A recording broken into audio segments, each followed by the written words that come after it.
Good morning students. आज हम लोग बात करेंगे, ये हमारा लेक्चर नंबर 6 होगा और इसमें हम लोग बात करेंगे एक्सेलरेशन की। तो एक्सेलरेशन का जो कॉन्सेप्ट है वो बहुत इंपॉर्टेंट कॉन्सेप्ट है और बिना इसके कॉन्सेप्ट के आगे जो हमारा न्यूमेरिकल है या आगे की जो ग्राफिकल रिप्रेजेंटेशन है उसमें हमको बड़ी दिक्कत होगी। तो इसलिए इस टॉपिक को समझना और जानना बहुत जरूरी है। तो आइए हम बात करते हैं इस टॉपिक पर एक्सेलरेशन। तो एक्सेलरेशन को पढ़ने से पहले हमको दो तीन टर्म है जो जिनको समझना पड़ेगा। एक है कि इनिशियल वेलोसिटी क्या होती है। वेलोसिटी हम लोगों ने इससे पहले पढ़ा था, तो उसमें इनिशियल वेलोसिटी को हम लोग यू से रिप्रेजेंट करते हैं। कौन से टर्म से रिप्रेजेंट करते हैं? यू से। इनिशियल वेलोसिटी क्या है? एक्चुअली अगर हम इनिशियल की बात करें मतलब होता है शुरुआत। तो शुरुआत में अगर आप देखो तो हर एक ऑब्जेक्ट, अगर हम बिल्कुल शुरू की बात करें तो कहीं ना कहीं रेस्ट पे रहती है, कहीं ना कहीं वो रेस्ट पे रहेगी, फिर वो स्टार्ट करेगा और फिर एट लास्ट उसको रुकना पड़ेगा। तो अगर हम इनिशियल वेलोसिटी को ये समझे कि वो कहाँ पे है, कहाँ से स्टार्ट कर रही है, तो ऐसे केस में सबकी इनिशियल वेलोसिटी जो है 0 होनी चाहिए। लेकिन ऐसा नहीं। इनिशियल वेलोसिटी का कॉन्सेप्ट क्या है कि जब आपने या किसी जो ऑब्जर्वर है, जो ऑब्जेक्ट को ऑब्जर्व कर रहा है, कब उसने ऑब्जेक्ट को देखना शुरू किया। सपोज करिए कि कोई कार है वो हाईवे पे मूव कर रही है और आप जो ऑब्जर्वर है वो इस पॉइंट पर खड़ा हुआ है, ए पॉइंट पर ऑब्जर्वर है। तो ऑब्जर्वर के लिए इस जो कार है, कार की स्पीड जो है वो जो शुरुआत में वो क्या किससे मायने नहीं रखता है। जब वो कार ऑब्जर्वर के पास पहुंचती है और ऐसे केस में वो कार की जो स्पीड होगी उस टाइम पर, जब ऑब्जर्वर उसको ऑब्जर्व करना शुरू करता है, तो उस समय जो उसकी वेलोसिटी होगी वही कहलाती है इनिशियल वेलोसिटी।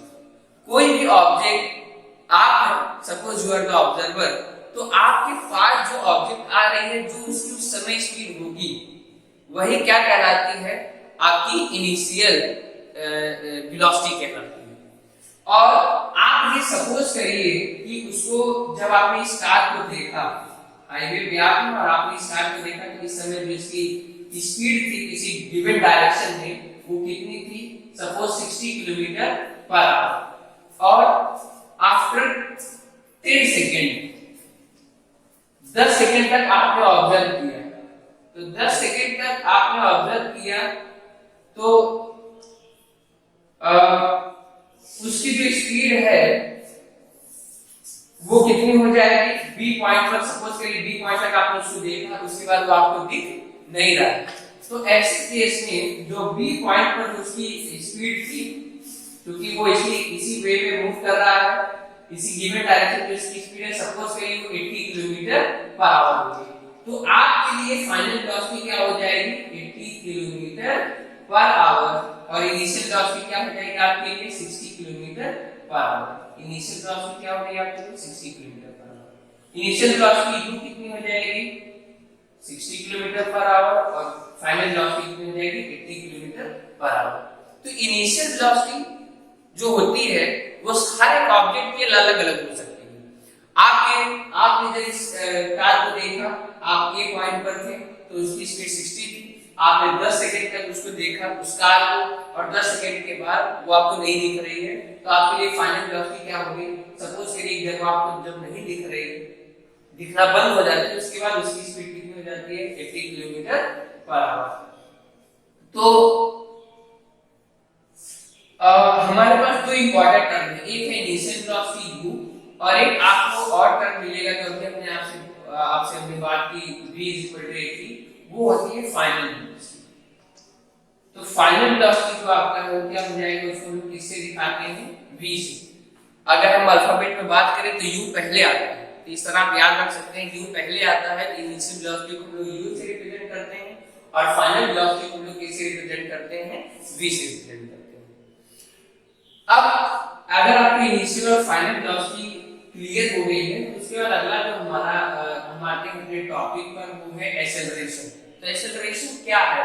आप लोगों ने अक्सर सुना होगा, आप जब मूव करते हैं अपने बाइक पर, अपने कार में, तो आप अक्सर बात करते हैं कि एक्सेलरेट हो रही है कार, एक्सेलरेट हो रही है कार को एक्सेलरेट किया जाए, या उसमें एक एक्सेलरेशन के लिए एक आप कह सकते हैं कि डिवाइस भी आपके कार वगैरह में होती है, जो आपके व्हीकल की स्पीड को क्या करता है, आपकी व्हीकल की वेलोसिटी को क्या करता है, इंक्रीज करता है। तो एक्सेलरेशन क्या है? It is a rate of change of velocity. क्या है? Rate of change of velocity. ये समझिए, अगर कोई ऑब्जेक्ट है, अगर कोई बॉडी यूनिफॉर्म मोशन में है, अभी इससे पहले हम लोगों ने बात की थी यूनिफॉर्म मोशन, अगर कोई ऑब्जेक्ट यूनिफॉर्म मोशन में है और किसी गिवन डायरेक्शन में, किसी फिक्स डायरेक्शन में, तो यूनिफॉर्म मोशन में तो क्या कर रहा है? It is covering equal distance in equal interval of time, या यूं कह लीजिए कि उसकी हर पॉइंट पर जो स्पीड होगी वो क्या होगी? फिक्स होगी। तो यूनिफॉर्म मोशन में है गिवन डायरेक्शन में, इसका मतलब कि उसकी जो वेलोसिटी वो क्या है? यूनिफॉर्म। आप ये बोल सकते हैं कि जो ऑब्जेक्ट वो किस में मूव कर रहा है? Uniform velocity. यूनिफॉर्म वेलोसिटी मतलब if object cover equal distance in equal interval of time in a given direction. Uniform जो स्पीड है वही यूनिफॉर्म वेलोसिटी की डेफिनेशन है, बस आपको इसमें क्या करना होगा कि डायरेक्शन को मेंशन करना होगा। If a object is covering equal distance in equal interval of time in a given direction, in a different direction, it is said to be in uniform velocity.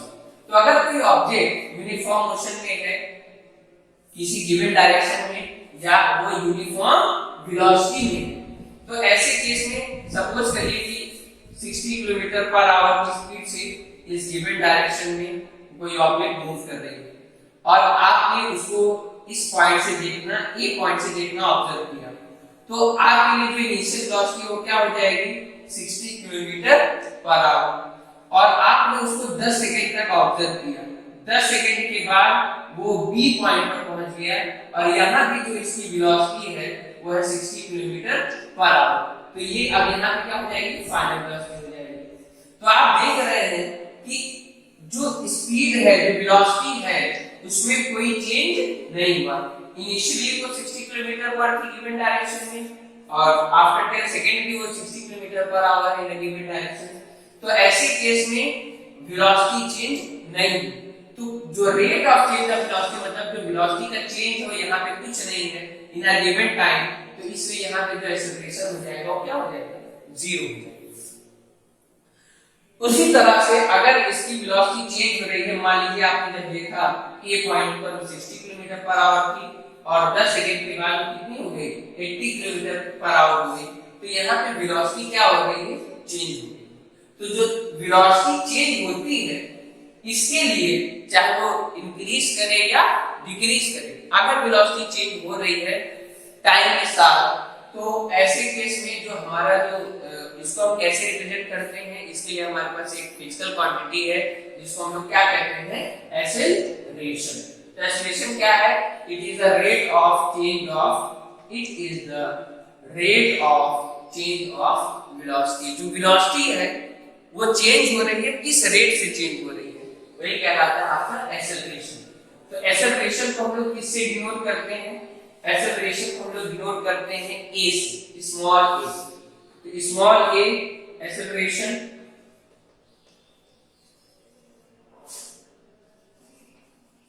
ए से डिनोट करते हैं, and that is change in velocity upon time taken. ये time कौन सा time है? उस time क्या है जिस टाइम में आपकी वेलोसिटी क्या हो रही है? चेंज हो रही है। तो जो आपका एक्सेलरेशन है that is change in velocity upon time taken. तो सपोज करिए कि आप जिस बाइक पर बैठे हुए हैं वो अगर रेस्ट से स्टार्ट हो रहा है, दिया हुआ रहता है कि an object is starting from rest, या a train is starting from railway station, तो अगर ट्रेन रेलवे स्टेशन से स्टार्ट कर रहा है तो ऐसे केस में जो इनिशियल वेलोसिटी होगी उस ट्रेन को क्या हो जाएगी आपके लिए, जीरो हो जाएगी।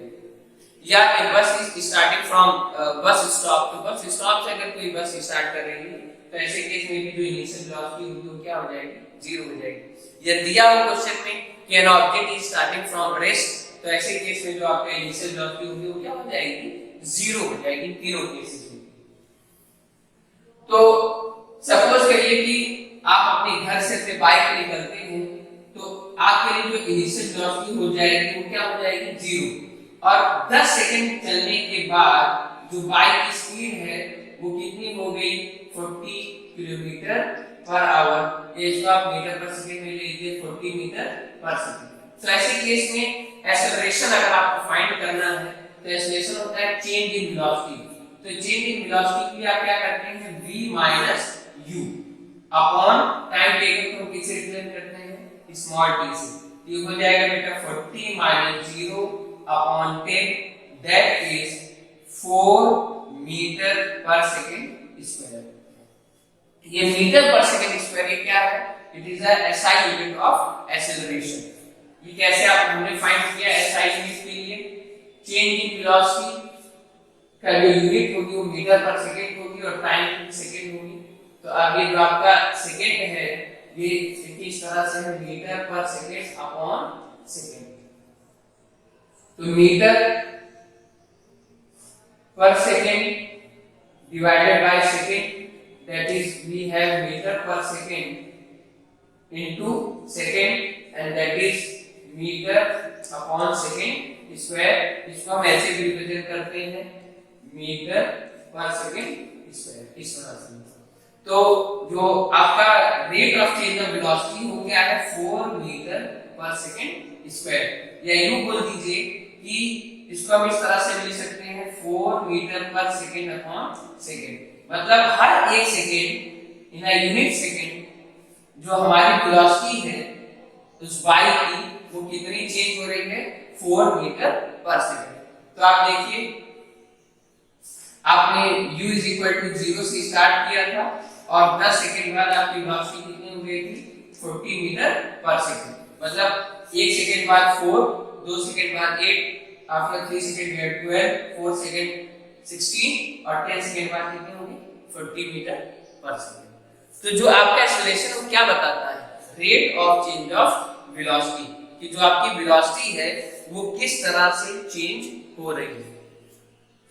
तो एक्सेलरेशन आई होप क्लियर है, it is the rate of change of velocity. Acceleration का जो फार्मूला है वो क्या है, a is equal to v minus u by t। अगर आपको इनिशियल वेलोसिटी पता है, आपको फाइनल वेलोसिटी पता है और आपको टाइम पता है कितने टाइम में वेलोसिटी चेंज हुई है, तो ऐसे केस में आप एक्सेलरेशन को क्या कर सकते हैं, फाइंड कर सकते हैं। अब देखिए कोई जरूरी नहीं है कि जो एक्सेलरेशन है वो हमेशा सॉरी जो एक्सेलरेशन है वो हमेशा आपकी जो वेलोसिटी है वो इंक्रीज, कभी कभी वेलोसिटी क्या होती है, डिक्रीज भी होती है। सपोज करिए कि आपने किसी ऑब्जेक्ट को देखा एक पॉइंट पर और उस समय जो इसकी स्पीड थी वो थी 40 मीटर पर सेकंड और 5 सेकंड के बाद मूव करने के बाद वो ऑब्जेक्ट ने उस पर ब्रेक लगा और उसकी वेलोसिटी कितनी हो गई, 20 मीटर पर सेकंड। तो ये आपके लिए क्या हो जाएगी, फाइनल वेलोसिटी हो जाएगी। कितने टाइम बाद, 5 सेकंड के बाद। तो आपका जो एक्सेलरेशन है वो क्या हो जाएगा, a is equal to v minus u by t। v की वैल्यू है 20, u की वैल्यू है 40 और आपका जो टाइम कितना लगा, 5 सेकंड। तो ये हो जाएगा negative 20 meter per second upon 5 second and we have negative 4 meter per second square. इसका मतलब ये हुआ कि यहाँ पे आप जो नेगेटिव साइन देख रहे हैं ये क्या बता रहा है कि there is decrease in velocity, क्योंकि बीच में ब्रेकर आ गया था तो ब्रेकर की वजह से जो ड्राइवर है वो ब्रेक लेगा और जब उसने ब्रेक लिया तो वेलोसिटी क्या हो गई, घट गई। तो जो एक्सेलरेशन है आपका वो उसको आप जो है दो टाइप में उसको कर सकते हैं, डिवाइड कर सकते हैं। एक होता है आपका पॉजिटिव पॉजिटिव एक्सेलरेशन को हम सिंपली एक्सेलरेशन बोलते हैं, जिसमें कि वेलोसिटी क्या हो रही है, इंक्रीज हो रही है। और अगर वेलोसिटी डिक्रीज होती है तो उसको आप नेगेटिव एक्सेलरेशन भी बोलते हैं। क्या बोलते हैं? Negative acceleration. इसका एक और नाम है रिटार्डेशन। नेगेटिव एक्सेलरेशन को भी हम क्या बोलते हैं? रिटार्डेशन। एक हुआ एक्सेलरेशन जिसमें वेलोसिटी बढ़ रही है, या पॉजिटिव एक्सेलरेशन, एक हो गया आपका नेगेटिव एक्सेलरेशन या रिटार्डेशन। और इसी का एक और नाम है दैट इज डी एक्सेलरेशन। तो तीनों ही जो ये तीनों नाम है ये क्या किसके लिए है? जब आपकी वेलोसिटी क्या होती है, डिक्रीज होती है।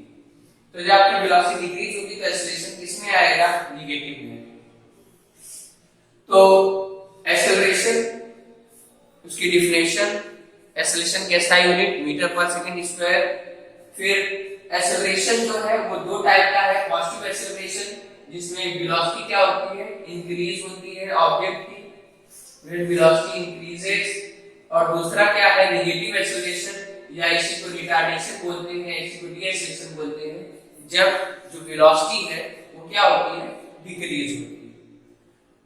तो इस वीडियो में, इस लेक्चर में हम लोगों ने इनिशियल वेलोसिटी क्या होती है, फाइनल वेलोसिटी क्या होती है, उसके बाद एक्सेलरेशन क्या होता है, उसकी डिफिनेशन, उसका SI यूनिट, और एक्सेलरेशन के टाइप, एक आपका हो गया पॉजिटिव और दूसरा आपका नेगेटिव या रिटार्डेशन या डीएक्सेलरेशन, इतना पढ़ा।